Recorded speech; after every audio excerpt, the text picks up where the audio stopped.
Ayun, kaya i-expect mo ang isang bagay, kapatid na Rodel. Ano ang isang bagay na i-expect mo? Sa bawat umaga, may paglipol na ginagawa ang Diyos sa mga masama sa lupain.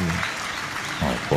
O ano ang mangyayari? Mababali, mabubuwal, kapatid na Rodel, maghihiwalay. Hindi basta yung humiwalay lang, hindi. Talagang inihihiwalay ng Diyos yun. Kaya i-expect mo ang isang bagay, kapatid na Rodel. Ano ang isang bagay na i-expect mo? Sa bawat umaga, may paglipol na ginagawa ang Diyos sa mga masama sa lupain. Opo. O ano ang mangyayari? Mababali, mabubuwal, kapatid na Rodel, maghihiwalay. Hindi basta yung humiwalay lang, hindi. Talagang inihihiwalay ng Diyos yun. Kaya